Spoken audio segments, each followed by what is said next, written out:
Assalamualaikum warahmatullahi wabarakatuh. Waalaikumsalam warahmatullahi wabarakatuh. Saya di sini sebagai moderator dengan nama Edo Kurnia Mirio, NIM 121178087. Di sini kami dari kelompok 2 mata kuliah kebencanaan di Sumatera akan sedikit bertanya kepada Ibu Izaina Nur Fitriana selaku dosen teknik geofisika. Mungkin sebelumnya dari Ibu bisa sedikit memperkenalkan diri gitu. Ya, makasih Mas. Nama saya Iza. Ya Pak, panjangannya Izaina tadi, cuma panggil saja Iza gitu biar enak. Terus saya kalau semester ini mengampu mata kuliah seismologi, geodinamika, fisika interior bumi, kemudian geofisika kontemporer dan metode penelitian. Mungkin dari riwayat pendidikan Ibu juga. Itu juga boleh. di itu? Boleh bisa Bu. Biar lebih kenal. Oke. Jadi kalau untuk S1 itu saya dari UGM. Kemudian saya lanjut S2 di National Central University di Taiwan. Kemudian saya lulusnya kalau S2 baru 2019 kemarin. Kemudian alhamdulillah diterima di ITERA ini 2020 ini. Tuh. Kalau untuk TK-nya mungkin nggak usah ya Mas ya. TK-nya nunjuk di sana. Terlalu jauh. Ya mungkin kalau saya lihat di keahlian Ibu itu di bidang kegempaan gunung api gitu Bu ya. Iya, bisa jadi karena dulu S2 saya itu fokusnya di kegunung apian. Saya masuk ke lab seismovulkano. Jadi gunung api tapi khusus yang seismologinya gitu. Kan kalau pengamatan gunung api kan ada beberapa. Nah, saya khusus yang di seismologinya gitu. Mungkin langsung ke intinya saja, langsung ke pertanyaan Boleh? saja. Jadi di sini kami ini ingin bertanya mengenai tsunami khususnya di wilayah Lampung, Bu. Jadi yang pertama mungkin sebagai yang kita tahu gitu kan, megatrust tsunami di selatan Jawa bagian barat dan Sumatera bagian barat. Nah itu untuk di wilayah Lampung ini apa sih Bu akibat ataupun dampak yang ditimbulkan dari megatrust tersebut? Oke. Iya, megatrust itu kan sebenarnya nggak hanya di baratnya Jawa gitu ya, tapi memanjang dia dari Nicobar, Andaman, kemudian di baratnya Sumatera, kemudian ke bawahnya Jawa, sampai menerus Bali, timur, sampai dia belok ke Banda, Laut Banda gitu. Jadi memang itu satu sistem yang sangat panjang gitu. Dan kalau ditanya apa dampaknya, ya secara umum itu pasti banyak terjadi gempa gitu ya, banyak terjadi gempa. Itu secara umum, mulai dari Nicobar sampai Banda itu pasti banyak sekali gempa gitu yang disebabkan oleh subduksi tersebut seperti itu.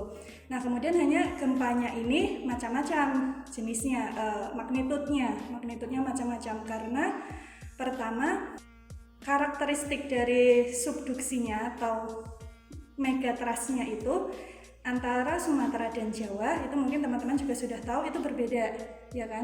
Kalau Sumatera dia lebih landai, tidak curam gitu, subduksinya lebih landai, kemudian miring. Kalau di Jawa itu kan dia lebih deep, kemiringannya itu lebih curam. Nah itu yang membedakan karakteristik gempa yang akan dihasilkan kayak gitu. Nah kalau untuk yang di Sumatera sendiri, ini secara umum dulu, kalau untuk yang di Sumatera itu kemungkinan terjadi atau potensi terjadinya gempa itu akan lebih besar, magnitud yang dihasilkan itu akan lebih besar daripada yang di selatan Jawa kayak gitu. Nah kalau untuk Lampungnya sendiri ya sebenarnya potensinya ya sama seperti di daerah-daerah yang baratnya Sumatera begitu, tapi alhamdulillah kan Lampung posisinya nggak tepat di sisi barat Sumatera gitu ya. Ya meskipun Tanggamus itu Kabupaten Tanggamus ada di sisi barat Sumatera, mungkin di situ akan ada potensi gempa gitu. Tapi kalau untuk di Bandar Lampung kemudian di ITERA sendiri itu insya Allah lebih aman kayak gitu karena dia posisinya lebih menjorok ke timur begitu. Jadi kalau potensi megatrust ya pasti ada, yaitu gempa-gempa dan dia umum sama dari utara Sumatera sampai Banda begitu, tapi itu yang membedakan mungkin besar kecilnya gitu. Nah kalau yang di Tanggamus sendiri itu nanti di sana mungkin akan lebih banyak gempa, tapi mungkin gempanya kecil begitu ya. Itu bukan karena megatrustnya, tapi karena patahan semangkonya gitu ya kan. Kalau megatrust, gempa yang karena megatrust itu dia terjadinya yang menyebabkan mega earthquake itu ada di sepanjang busur depan pulau busur depan. Jadi kayak Simelu, Nias, Enggano. Nah itu malah rawan. Dia di busur depan dari sistem subduksi itu rawan gitu. Tapi kalau yang di bagian udah masuk ke Sumateranya, kemudian udah masuk ke pulaunya gitu, itu kalau untuk megatrustnya itu mega earthquake-nya itu mungkin tidak gitu. Tapi ya karena patahan semangkonya itu gitu.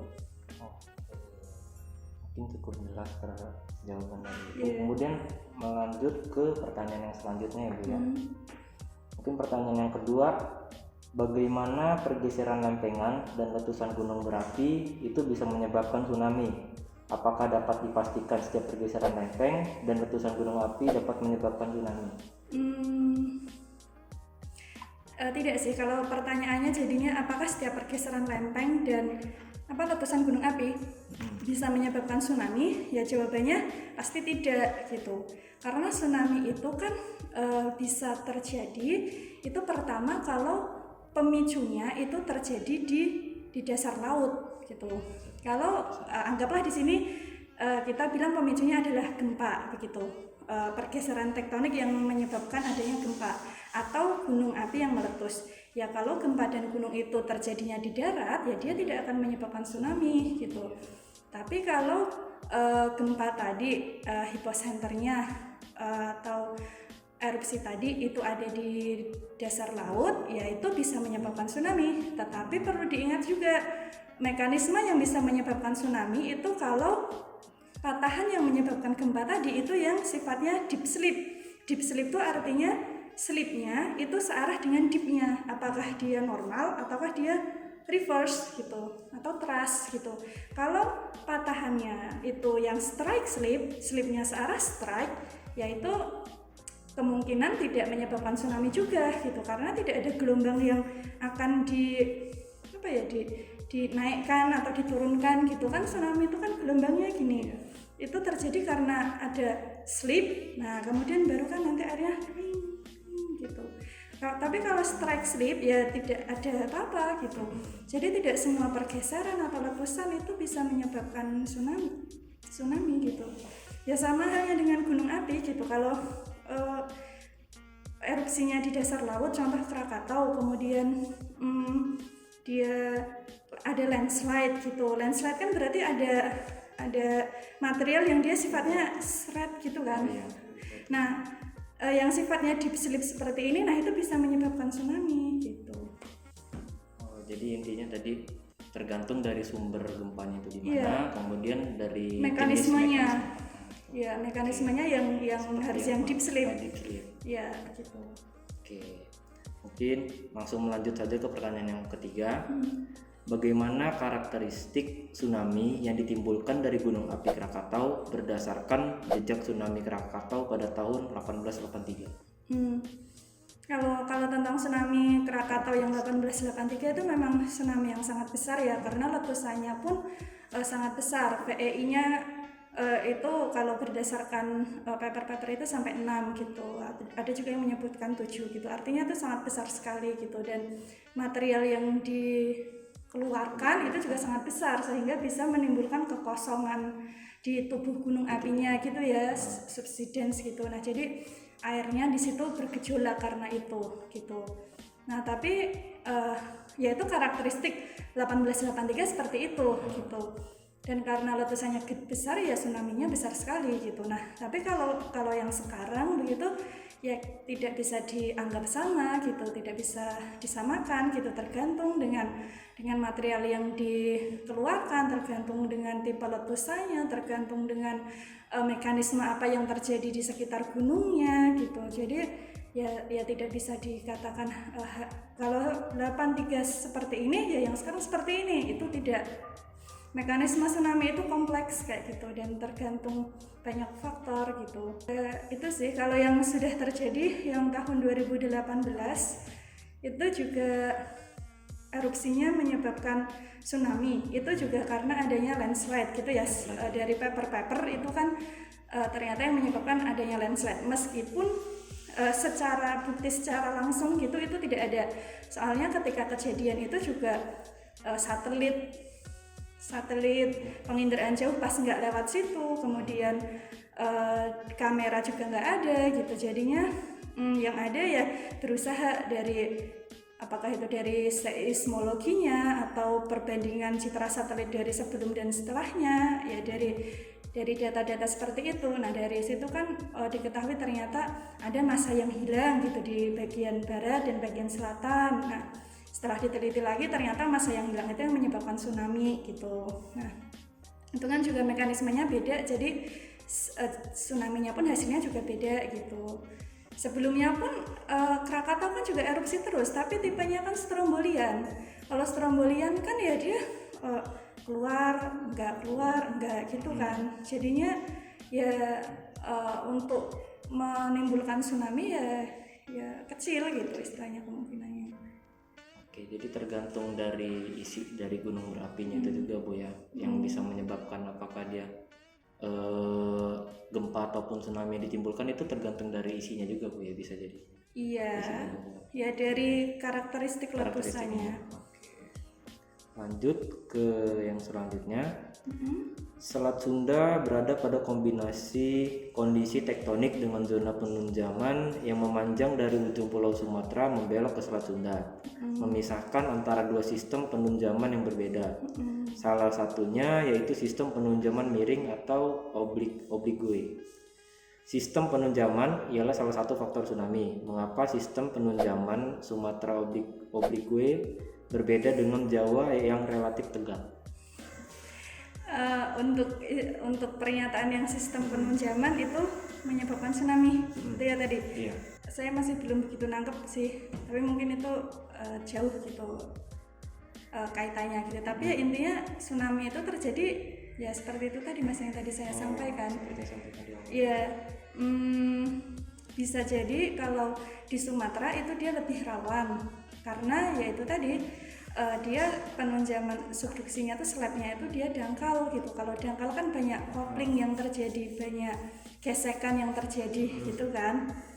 Beda kalau dia curam gitu ya udah gesekannya cuma sedikit, jadi zona rawannya itu istilahnya narrow gitu ya di atasnya gitu. Nah kalau Sumatera dia dangkal gitu dan dangkal dan oblik itu kan daerah untuk bergesekan itu semakin luas gitu. Jadi potensi ada gempa-gempa besar, kemudian potensinya itu juga semakin besar gitu. Dan subduksi kan juga tipenya kalau yang di megatrust ya itu kan pasti mekanismenya adalah thrust fault itu kan deep slip gitu ya. Lah ya itu kalau memang mekanismenya thrust fault kemudian di zona megatrust ya bisa menyebabkan tsunami gitu.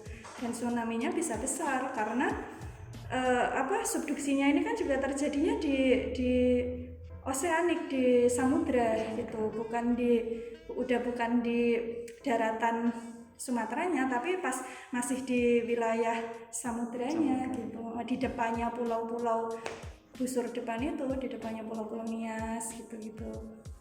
Nah jadi ya kalau itu kalau ada gempa di situ dan itu megatrust ya kemungkinan besar terjadi tsunami gitu.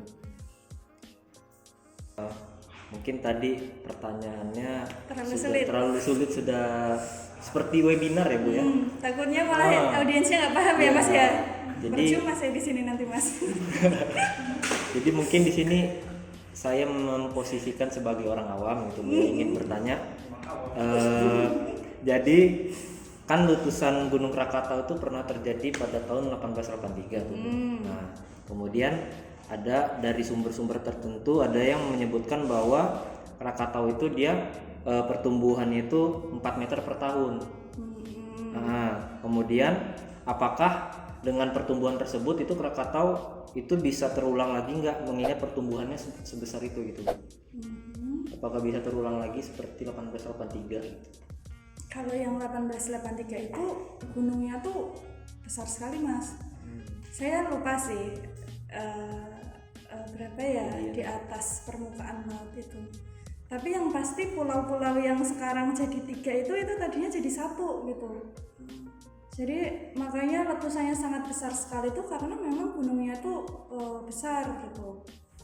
Kurang saintifik ya, saya cuma bisa ngomong besar doang. Intinya yang sekarang ada itu tuh sebenarnya udah sisa dari letusan itu gitu. Nah yang muncul sekarang kan anak Krakatau, makanya dibilang anak ya istilahnya karena dia jauh lebih kecil ukurannya. Meskipun pertumbuhannya 4 meter per tahun, tapi kalau sampai hendak disamakan dengan yang tahun 1883 itu ya jauh kayak gitu. Kan dari letusan setelah 1883 itu ada letusan lagi kalau nggak salah tahun 1952 atau berapa ya, saya lupa pastinya gitu.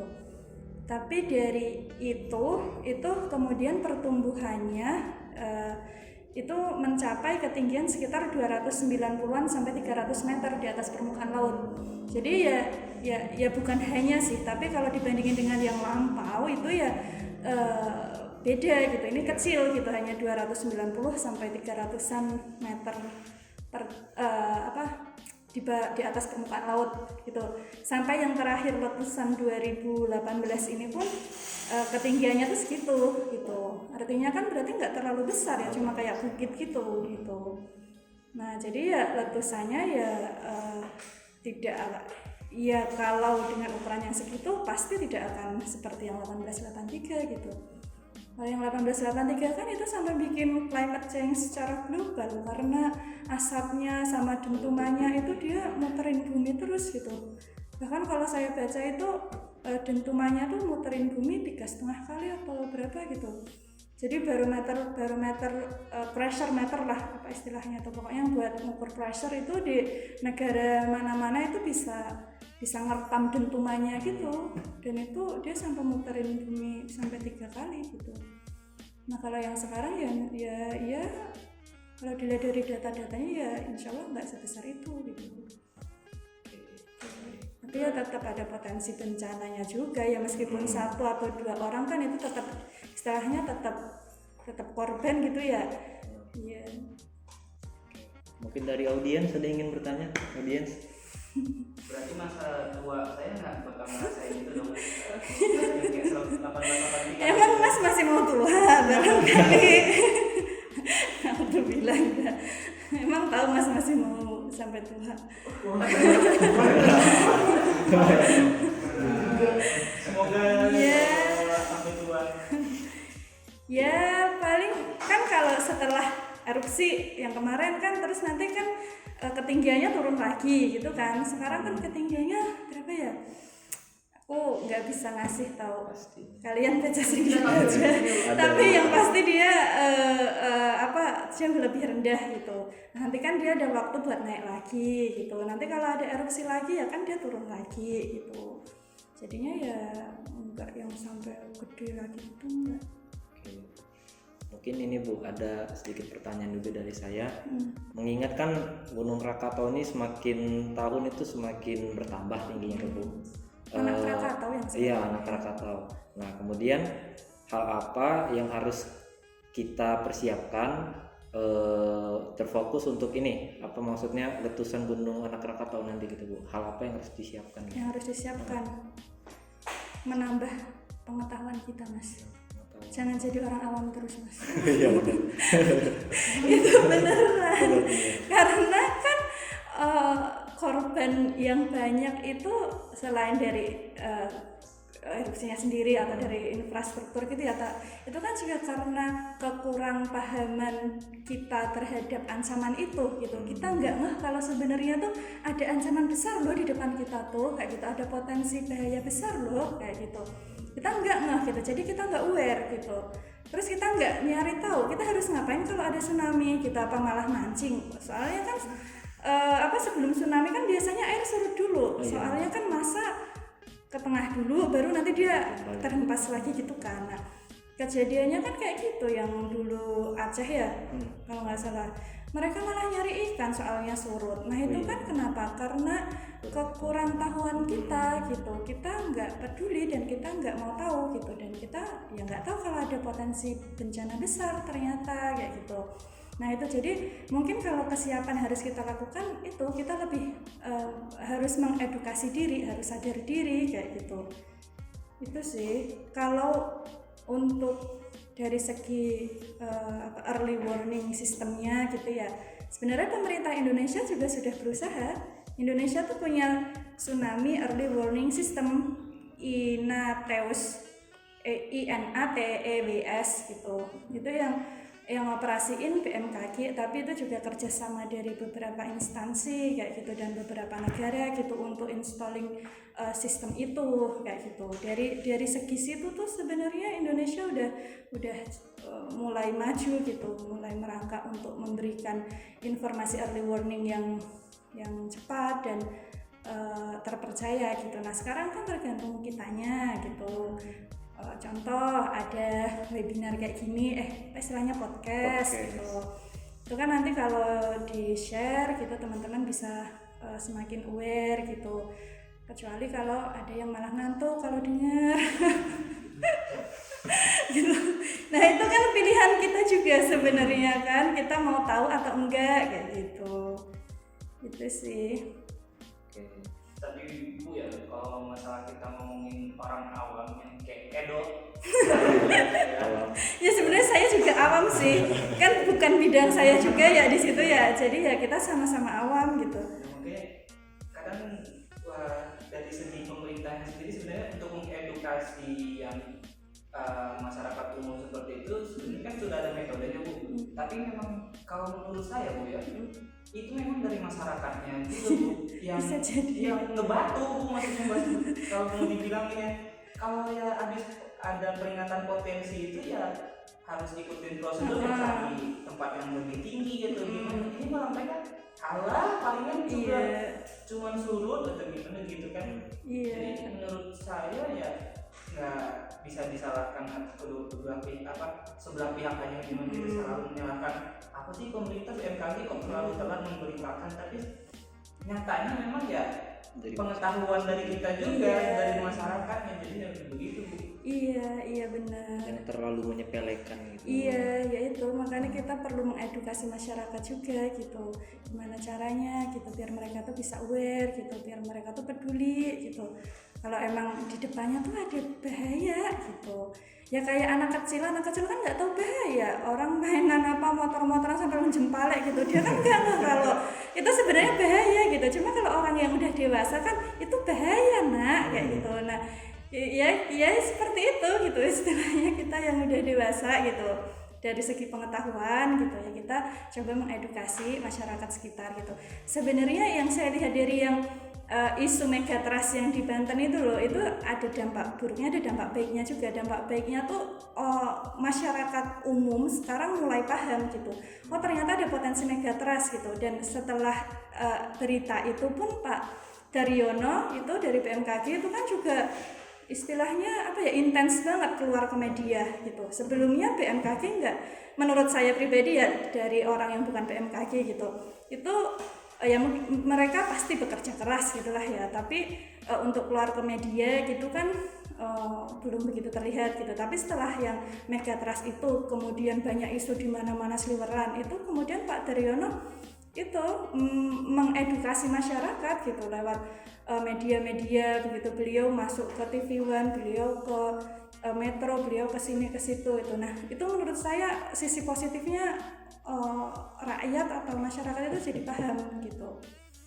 Itu sih menurut saya. Tapi ya sisi negatifnya yaitu banyak isu-isu yang berkembang gitu. Tapi insya Allah ketika dari pihak BMKG juga sudah mulai mengedukasi gitu, masyarakat juga sedikit-sedikit mulai paham lah kayak gitu. Mungkin lanjut ke pertanyaan selanjutnya Bu ya. Tunggu dulu. Termasuk mas-mas ini kan punya orang tua. Barangkali orang tuanya belum paham, nanti sampai rumah dikasih tahu tuh, "Maaf Pak, ini sebenarnya kita tuh punya menghadapi suatu potensi bencana gitu. Kita harus aware, kita harus tahu gimana cara menghadapinya gitu." Itu Dan nanti juga kalian bisa sosialisasi gitu. Share videonya ke grup keluarga gitu ya. Bisa. Jadi pulang-pulang itu langsung kayak jadi Info penting. bahaya. Ya jangan gitu juga.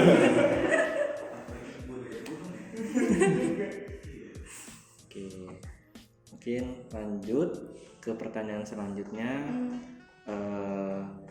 Mengenai pemerintah Jepang ini kan dia menggunakan konsepsi penanggulangan tsunami itu Bu. Konsepsinya itu dia berupa tembok yang untuk memecah ombak, memecah ombak seperti itu. Nah kemudian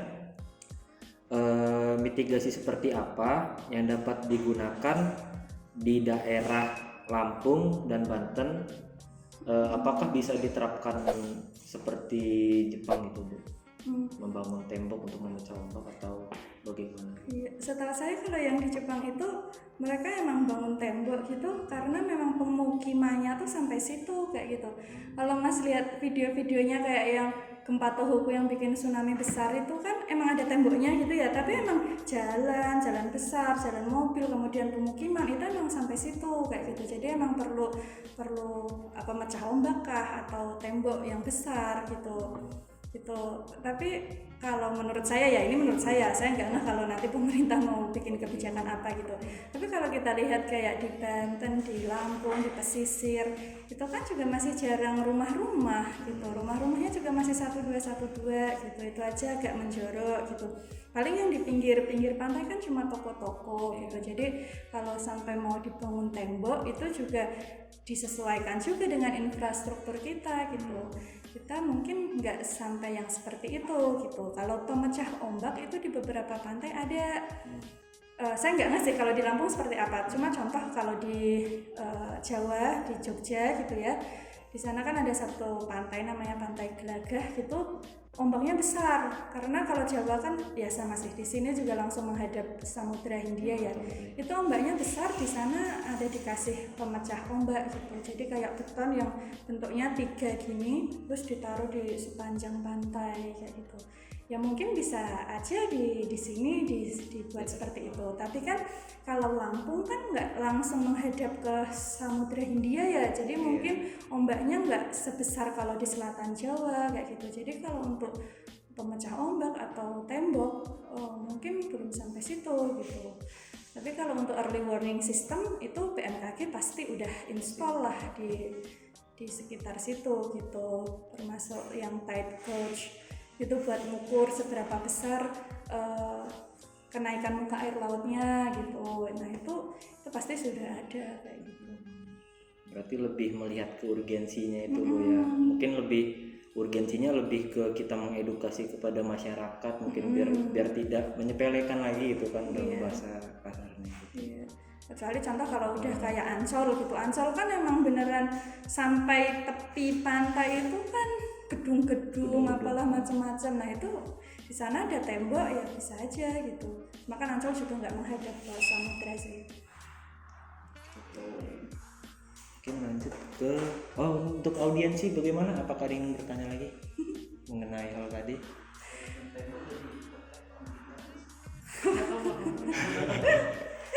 Jadi kamar kalau kita selama ada tembok. Jadi kos-kosan. Dijadiin tempat jualan ya kalau di pinggir pantai ya. Ada tembok kayak gitu. Oke. Lanjut ke pertanyaan selanjutnya. Pada tanggal 10 bulan April 2020 itu terdengar suara dentuman besar secara misterius dengan isu merupakan suara meletusnya Krakatau. Isu tersebut membuat warga panik dikarenakan takutnya dampak dari suara dentuman meletusnya Krakatau yaitu berupa tsunami. Nah, kemudian bagaimana cara mengedukasi kepada khalayak umum untuk tidak langsung percaya terhadap isu tersebut dan bagaimana peran BMKG dalam kasus tersebut menurut Ibu? Iya sih. Untuk mengedukasi. Kenyataannya sampai sekarang dentumannya belum diketahui kan itu karena apa? Sebenarnya tuh kuncinya satu, asal rakyat itu masyarakat ya percaya sama BMKG atau sama yang berwenang dari pihak pemerintah itu bisa menimbulkan tsunami apa enggak gitu. Kalau dibilang enggak ya udah gitu, nggak usah risau istilahnya gitu kan, nggak usah galau. contoh BMKG udah rilis, ini bukan dari Krakatau, ini juga nggak menimbulkan tsunami, tapi warga masih nggak percaya atau masih, ini bisa menimbulkan, terus bikin kepanikan sendiri gitu. Nah itu kan yang sebenarnya nggak perlu gitu.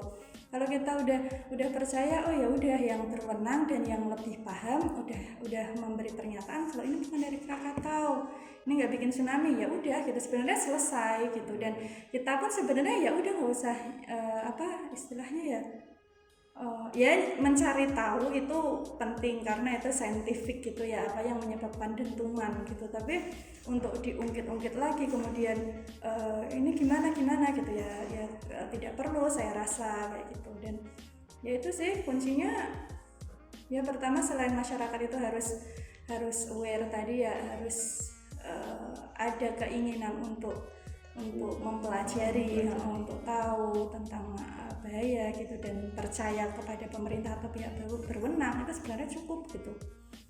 Yang terjadi di negara-negara maju pun kayak gitu. Kita tuh, contoh saya tinggal di Taiwan, kalau ada gempa, ada apa, itu tuh kita selalu di-share, di-broadcast lewat SMS kayak gitu. Dan ya kita rakyat tuh manut gitu, nggak ada yang kayak terus bikin isu sendiri macam-macam, itu nggak ada. Pemerintah CBP bilang ABC, oh ya udah ABC, kita tenang gitu. Atau kita ini bisa berpotensi ini, ya udah kita siap-siap kayak gitu aja kayak gitu. Dan ya itu menurut saya, selain dari mungkin kalau dari pihak berwenang ya dalam memberikan informasi ke masyarakat luas gitu, selain lewat mungkin media sosial, Twitter atau apa gitu, itu bisa di broadcast juga ke HP gitu ya, kerjasama dengan service provider gitu, terus kemudian nge-share SMS gitu, itu mungkin juga efektif sih menurut saya gitu. Yang penting selagi dari masyarakatnya itu manut dan tahu apa yang harus dipersiapkan, ya insya Allah kita cukup gitu ya. Iya. Bukannya kita juga ada ya sistem penyampaian pakai broadcast SMS gitu? Ada sih, ada. Pernah dapat. Ada kita BMKG kalau nggak salah. Tapi itu kebanyakan kalau nggak salah itu setelah terlambat gitu. Iya, agak terlambat jeda waktunya gitu. Lama nggak? Saya sendiri belum pernah dapat sih, cuma saya sempat baca kalau BMKG juga ada skema seperti itu gitu. Lama banget tuh nggak sih Bu, tapi kayak misal ada gempa itu misalnya di 12 menit kalau 10 menit kemudian baru masuk SMS-nya gitu. Telah terjadi gempa di bagian mana gitu. Tapi gempanya ya udah. Iya. Ya sebenarnya kalau gempa itu ya itu sih kejadiannya kan nggak bisa kita prediksi gitu. Mereka pun ngasih broadcast itu ya emang setelah gempa itu terjadi gitu. Tapi mungkin apa yang bisa diantisipasi dengan broadcast itu barangkali ada gempa susulan atau barangkali ada tsunami.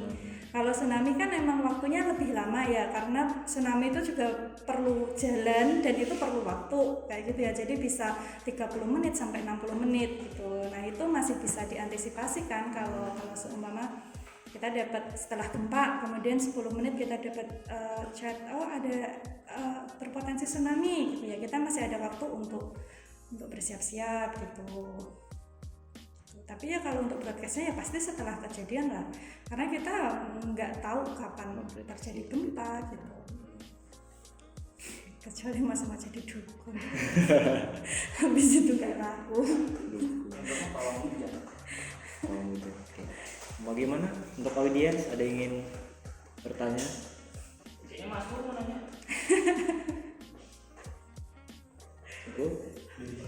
Oke, mungkin kita cukupkan podcastnya sampai udah cukup sini. nih, sudah cukup. bener nih, nggak nyesel nanti. Nanti ada Jangan nanti nambah. Kita lihat dari komen-komen teman-teman, kalau ada yang menyusul ini sesi 2 nanti bakal dibuat lagi. Sepertinya nggak ada deh. Kita bikin pantu lah. Ya, mungkin semoga video yang podcast yang dibuat bareng Bu Iza ini dapat bermanfaat kepada khalayak umum, kepada masyarakat sekitar, dan semoga ya kita lebih aware lagi gitu ke depannya bahwa sebenarnya bakal ada bencana gitu. Kita tidak tahu pasti kapan akan terjadi, tapi kita bisa mempersiapkannya gitu. Iya. Oke, mungkin cukup dari saya. Mungkin ada kata-kata penutup dari Bu Iza. Apa ya? Ya sebenarnya bencana itu bisa terjadi di mana aja gitu ya. Tapi karena posisi Indonesia itu ya alhamdulillah terletak di pertemuan beberapa lempeng begitu ya, yang menyebabkan sangat kompleks dan banyak terjadi gempa, ya ini konsekuensinya yang harus kita hadapi kayak gitu. Bahwa ada beberapa potensi gitu, kita nggak tahu kapan terjadinya, kita nggak tahu gitu ya. Yang bisa kita lakukan adalah persiapan. Kita harus nyari tahu itu ilmunya seperti apa dan gimana menanggulanginya kayak gitu. Itu aja sih. Oke, mungkin cukup dari kami. Terima kasih juga kepada Bu Iza. Semoga bermanfaat. Semoga teman-teman lulus ya. Ada UASnya tidak ini? Enggak ada. Ini Ini ya. Podcast. Oke. Kalau gitu nanti ada post test ya. Tidak bisa. Podcast untuk yang nonton ya? Podcast buat yang nonton. Iya, buat yang nonton nanti Ya, ada. buat yang ngambil mata kuliahnya lah. masa nilai kita ditentukan oleh penonton. Iya dong. Penontonnya 100, nilai 100. Mana ada. Terima kasih kepada Bu Oke, Iza sama-sama, Mas. sudah menempatkan waktu gitu di Iya, sini. ini boleh saya bawa pulang? Oh, silakan Bu. Atau ini siapa jangan Mas mau pulang? Jangan. Silakan buat Mas aja Mas. Oke, salam sekian. Wassalamualaikum warahmatullahi wabarakatuh. Waalaikumsalam warahmatullahi